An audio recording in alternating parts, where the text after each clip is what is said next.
En este capítulo de Felicidades, te independizaste, estamos con Juan José Miranda, llamando desde México. Y Juan José es psicólogo con maestría en sexualidad y género, que ofrece consultas de manera online y presencial. Juan José, mucho gusto, ¿cómo estás? Muy bien, gracias. Igual un gusto. Gracias por la invitación para estar aquí. Sí, por supuesto. Nosotros nos habíamos conocido hace un tiempo y bueno, volver a reconectar y tener la oportunidad de hablar un poco más de ti, lo que ha sido tu camino como psicólogo. Me encantaría que partiera esto con un poco de información, de contexto sobre por qué la psicología y por qué luego entraste a especializarte en sexualidad y género. Vale. Bueno, la psicología la verdad me interesó desde chico, ¿no?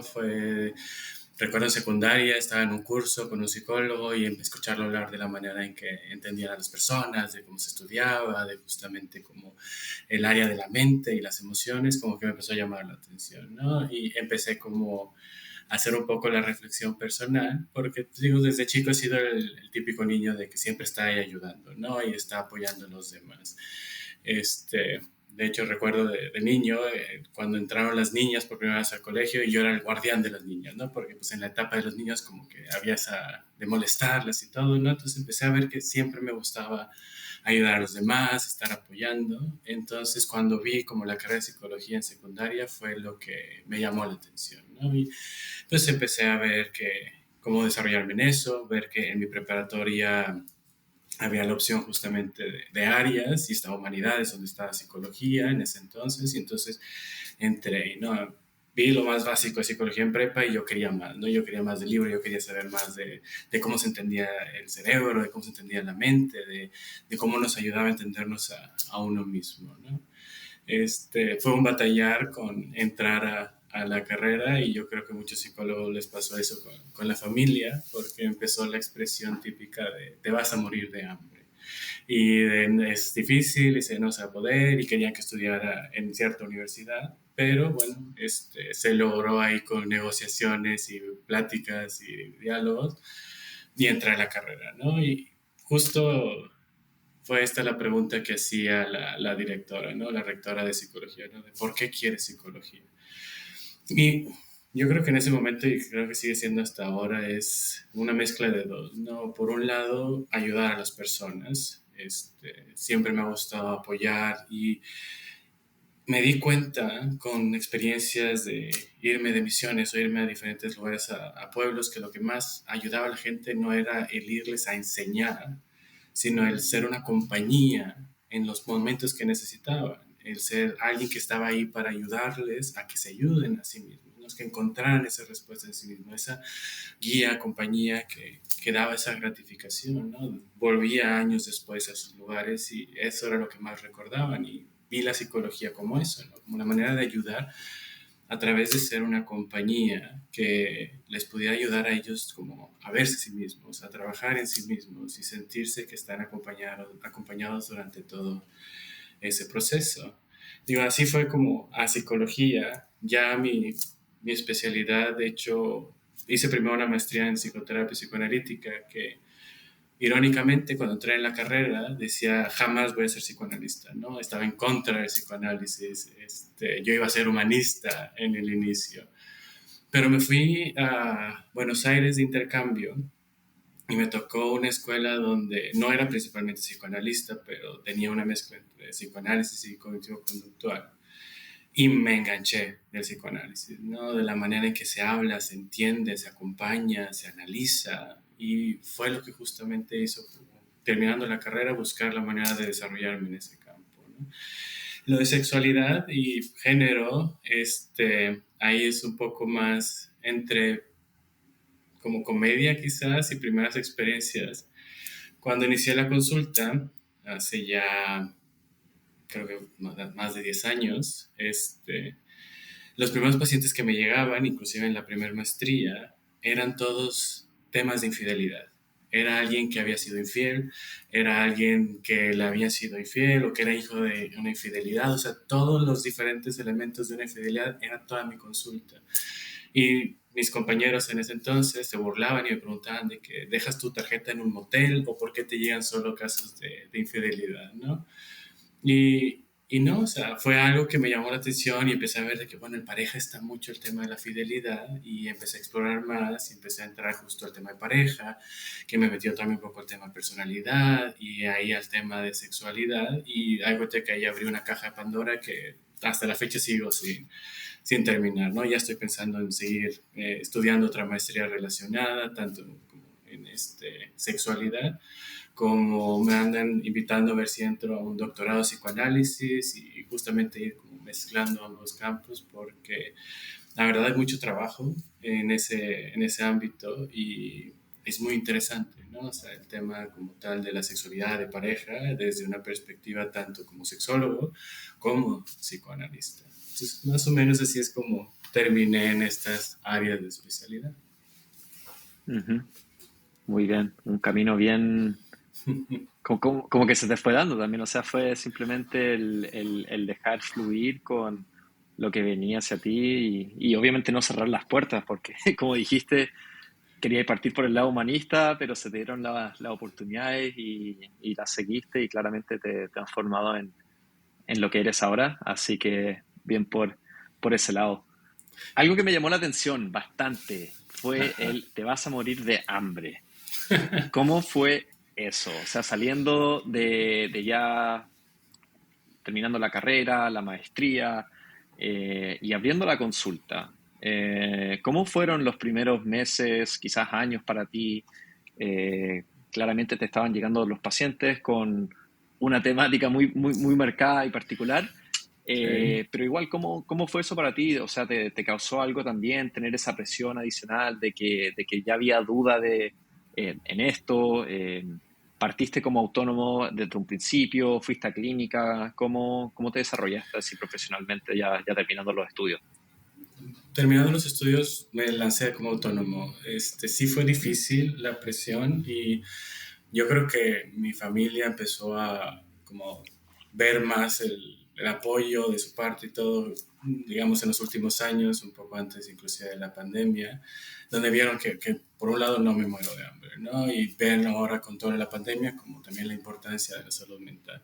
Pero sí, sí era un como constante de tengo que intentar, estoy yo solo en esto, y yo desde siempre tenía claro que mi meta era no tener mi consulta privada y dar clases, ¿no? En algún momento quería dar clases, Mm, que también ya cumplí como ese sueño y ya digamos que ya se cumplió, ya quedó a un lado, pero siempre estaba en el tema como la consulta, mi consulta privada. Entonces, terminando la carrera, lo primero que hice fue buscar trabajo de lo que fuera y empezar a ahorrar, porque sabía que iba a tener que pagar muebles, que iba a tener que pagar renta, que iba a tener que hacer tarjetas de presentación, que hacer todo para poder iniciar la consulta. Entonces, recuerdo que trabajé en un campo de verano psicológico para niños con problemas ya diagnosticados, trabajé hasta en un teleperformance de atención por teléfono, trabajé dando talleres motivacionales, o sea, todo lo que fuera necesario para juntar dinero para iniciar la consulta. Y fue pesado, sí al principio era sentarme en el consultorio y picarme los ojos. Y empecé cobrando muy bajo porque pues era nuevo y entra también hasta la inseguridad de no quiero verme caro porque si realmente lo valgo o no. Este, y pues era un batallar y estar ahí sentado y como quiera pues los gastos venían. Recuerdo que todavía empecé a buscar otros trabajos para mantener mi consultorio. Que es algo que a veces uno no visualiza en eso, ¿no? Tienes que conseguirte otros ujú, trabajos para mantener el trabajo que deseas. Y sí empecé solo y creo que ahora diría que me emocioné de más y quizás debí intentar como otro camino para ser un poco más llevadero al inicio. Logré llegar a donde estoy, pero sí, quizás lo que también me ayudó ahí fue después, al entrar en la maestría y conocer gente, juntarme con dos compañeras ahí de la mm, maestría unos años arriba y entre los tres rentamos un lugar y cada quien como su consulta, ¿no? No era tanto como una clínica, era más como, de hecho rentamos una casa y cada quien tenía un cuarto y cada quien se organizaba lo ujú, suyo. O sea, ahí sí nos apoyábamos en algunas cosas, pero cada quien era su propia consulta. pero eso ayuda a que, bueno, que los amigos de ellas te los refieran a ti o tú les refieres a ellos, entonces eso ayuda como que a la gente te empieza a conocer un poco más. Y yo la modalidad que vi que ayudaba era como la reputación que uno genera, ¿no? Entonces empecé a trabajar en Claro. diferentes lugares y yo soy de las personas que trata de dar lo mejor, ¿no? Entonces en todos los lugares que he estado he hecho lo mejor, trabajé en diferentes instituciones dando clases, ayudé como en parte de capacitación y reclutamiento en otra, y siempre dando como la mejor imagen, cosa que justamente luego mis jefes de esos lugares me empezaban a referir gente a la consulta, ¿no? Y me mandaban pacientes para acá. Y poco a poco fue lo que me ayudó a ir subiendo, ¿no? Ir logrando llegar a, pues ahorita sí realmente está 100% en el consultorio y ya ni siquiera tener que mover ni buscar, ¿no? Ahorita de hecho di de alta un paciente y en 5 minutos ya se llenó el espacio otra vez, ¿no? Entonces Wow. sí viene de un desmoverte y 5 trabajos y estar desde las 7 de la mañana hasta las 11 a, bueno, batallar y ahorita ya está mis papás es de, bueno, tú mejor apóyanos y acompaña, ya no soy el que se muere de hambre, ahora soy el hijo que les puede apoyar, ¿no? Pero sí, sí fue difícil, sí hay su presión, pero lo que ayuda es eso, encontrar otras Ujú. personas que están pasando por lo mismo y juntarse e iniciar. Y mis compañeros ahorita inclusive están igual, ya nos separamos cada quien en diferentes lugares por razones personales, razones de ubicación, y cada vez que nos vemos o hablo con ellas, sé que les está yendo igual, ¿no? O sea, como que nos ayudó a los tres dar ese boost, estar juntos, que ahorita pues ya de manera independiente nos está yendo increíble. Claro, qué bueno, qué bueno. Eso, linda historia. Bueno, bueno escuchar así cómo se logra lo que uno tanto quiere, o sea, ese esfuerzo adicional de tener que quizás evaluar buscar un nuevo trabajo para poder mantenerse haciendo el trabajo en una línea bien potente. Sí. ¿Cómo, a medida que también ha cambiado un poco el mundo con terapia online, post pandemia, qué ventajas o quizás beneficios tienen personas que quizás ya no tienen que incurrir en esos costos fijos como tú, de tener los muebles, la consulta, la renta, etcétera? Y cómo alguien podría aprovecharse de eso, o sea, más bien sacarle la ventaja que quizás no tuviste tú en su momento y sí costó mucho más. Ujú. La verdad es que el estudio, digamos, del beneficio de la terapia psicológica en línea empezó, de hecho, un poco antes de la pandemia, ¿no? Bueno, al menos yo Ujú. empecé a escuchar más de eso un poco antes de la pandemia. Y, por ejemplo, psicoanálisis, hay dos versiones de terapia y estaban haciendo experimentos de, bueno, si ponemos la tableta atrás para que sea como si están recostados en el diván y empezaron a ver que, pues como todo tiene sus pros y sus contras, ¿no? Y tiene muchas Mm, ventajas y sus dificultades como igual en lo presencial. Entonces, una de las cosas es eso, ¿no? Quitar como a veces la idea de es que lo presencial siempre tiene que ser mejor.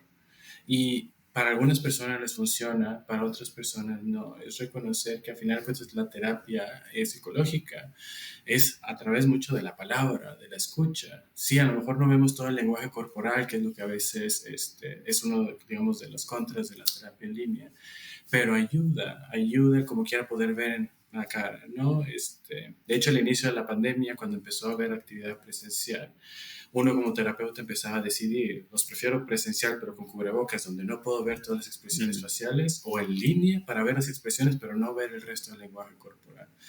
Y la verdad en ambos había retos, ¿no? Pero uno empieza a ver que desde la tranquilidad y seguridad que ofrece, eso ayuda tanto a uno como terapeuta como a la persona que viene a consulta, ¿no?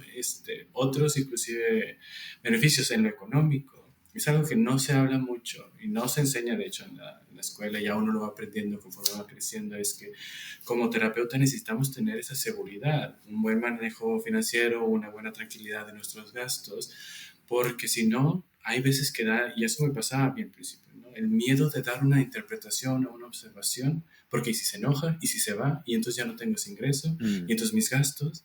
Entonces el reducir gastos al arrancar ayuda a sentir esa tranquilidad, es decir, puedo hacer mi trabajo centrado en el paciente y no en mis preocupaciones de si voy a no recibir el dinero de este paciente, ¿no? Es quitarles ese como tema de preocupación en lo económico. Entonces, tenerlo en línea, pues no hay pago de renta de un consultorio y si tienen la renta de su casa, pues a veces tampoco se considera, ¿no? Si quieres consultorio y ujú, casa, pues es doble renta o doble pago de mensualidades, doble luz, doble todo. Entonces, reducir eso sí da una tranquilidad. Y el otro es, hay lugares donde ya sea que es muy cara la terapia o no tienen el tipo de abordaje que uno maneja, o personas que son de nuestra nacionalidad pero viven en otro país y no sienten esa ujú, conexión con alguien de su país, eso ayuda bastante. O sea, yo ahorita tengo pacientes que viven en Alemania, pacientes que son de España y tenemos la sesión en línea de personas que son de Estados Unidos que se sintieron más cómodos en este caso eran todos temas de sexualidad, ¿no? Bueno, todos de estos eran de sexualidad. Entonces, encontrar un perfil en otra parte del mundo ayuda a que la persona pueda encontrar con quién conectar y entonces a nosotros también ampliar nuestra perspectiva del abordaje que podemos tener y el apoyo que podemos tener en no solo nuestra ciudad, sino en lugares más lejos. ujú. Algo que acabaste de recalcar es que, bueno, claramente hay gente de afuera está buscando trabajar contigo por temas particulares también. Eso parece ser que ha sido un patrón tuyo, que hay partió con temas de infidelidad, esa era la temática general que estaba ocurriendo. Hoy día te especializaste un poco más en sexualidad, parejas, etcétera. ¿Cómo enfrentaste también ese miedo o en algún momento dudaste de que especializarte en eso no te iba a hacer bien en el futuro cuando lo estabais pensando? Sí, sí hay como esa duda de estás como reduciendo tu mercado, ¿no? Y creer que entonces no Ujú, vas a tener suficientes clientes. Y la verdad es que sí batallé y sí llegué inclusive en su momento a aceptar pacientes de temáticas en las cuales no soy experto y entonces yo a intentar investigar y apoyarme, pero ver que al final terminaba diciéndole a los pacientes, ¿sabes qué? Creo que necesitas a alguien que sea más especializado en el tema, ¿no? mm, Y descubrir que eso pasa más común de lo que uno cree. Digo, hay temas que la mayoría de los mm, psicólogos podemos abordar, ¿no? Depresión, ansiedad, son aspectos como base que en todas las áreas se pueden llegar a ver, pero que luego empiezas a notar que conforme empiezas a conocer a otros colegas y empiezas a relacionarte con otros ya que tienen su consulta, que todos tendemos como a inclinarnos a un área donde hemos visto que nos hemos enfocado más y trabajamos mejor. Y entonces empezamos a referir. Yo tengo un contacto de una terapeuta que se especializa en temas de alimentación y ella en especial es doctora, nutrióloga y terapeuta. Entonces, un abordaje increíble que ella puede dar, que yo no les puedo dar a pacientes con trastornos de alimentación. Tengo una compañera que trabaja increíble con personalidades limítrofes, donde ella les da una estructura muy intensa y muy bien manejada, que yo todavía batallo con algunos limítrofes. Entonces, reconocer. Y ellas, a la vez, cuando ven que les llega un caso de sexualidad, me lo mandan. O temas de pareja terminan llegando acá. Y muchas veces creemos que no hay suficientes pacientes para todos. Y la realidad es que creo que no habemos suficientes terapeutas para todos. Porque inclusive todavía me siguen llamando y es, pues ya no tengo espacio y le refiero a otra persona, pero es que tampoco tiene espacio. Y digo, "Nada, vamos a seguir buscando". O sea, sí hay bastante gente que te puedes especializar en algo en específico y siguen llegando. Una vez un ex paciente empezó a tener problemas con temas de adicción, yo no manejo temas de adicción. Entonces me puse a investigar y encontré a alguien y justo igual, el psicoanalista especializado en temas de adicción. Y ahí entonces empieza a hacer esos contactos y a él igualmente ya lo tienen mm, ubicado como el que tiene mayor expertise en el tema. Entonces sí da esa duda de creer que entonces no va a haber suficientes pacientes. Pero la realidad es que sí hay.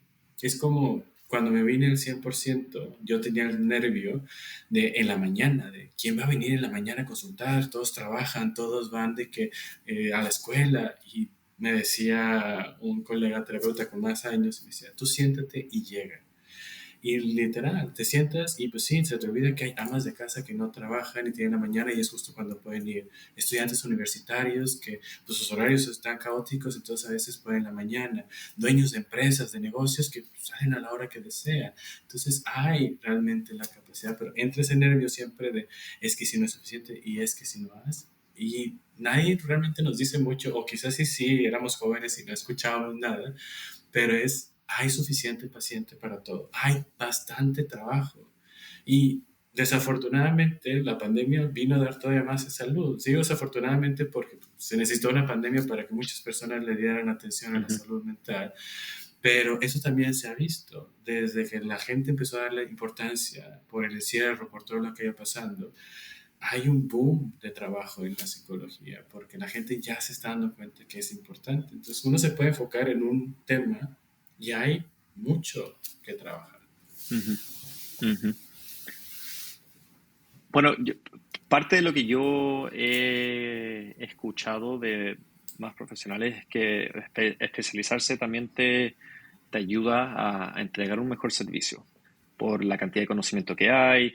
Claramente tú no hablaste de las adicciones con ese paciente y lo tuviste que derivar justamente porque la calidad de tu servicio iba a bajar un poco.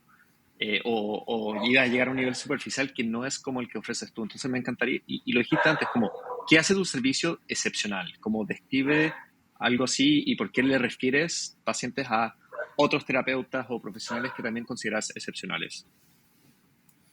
Así es, porque al final de cuentas, si me preguntas temas ahorita de pareja y de sexualidad, te puedo decir, te puedo trabajar, puedo hacer el abordaje, pero me hablas de adicciones y sé de marihuana, porque eso es algo que ahorita también es muy común. Entonces sé lo básico de eso, pero el efecto a largo plazo y el daño neurológico o no, y los beneficios o no, las diferentes posturas a más detalle y cómo entonces abordarlo con una persona, no. Y ya cuando una persona llega con un conflicto de algún tipo de adicción, no es un área que yo puedo manejar. Y que justamente o sea, es recordar, la importancia es que la persona reciba la atención que necesita y es reconocer cuando uno no.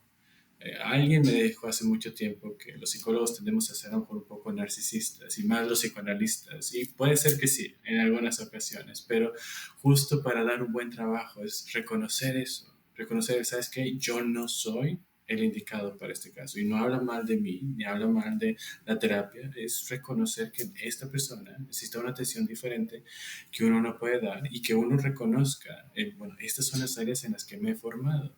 Porque la psicología tiene un sinfín de formas de abordar las cosas, tiene un sinfín de teorías que no podemos saber todo de todos, ¿no? O sea, no podemos tener conocimiento de todos los trastornos que existen y saber cómo abordar absolutamente todos con el mismo nivel de expertise. Entonces, poder dar justamente esa atención es parte de reconocer en qué es lo que realmente nos hemos especializado y en qué áreas, pues no. Sí,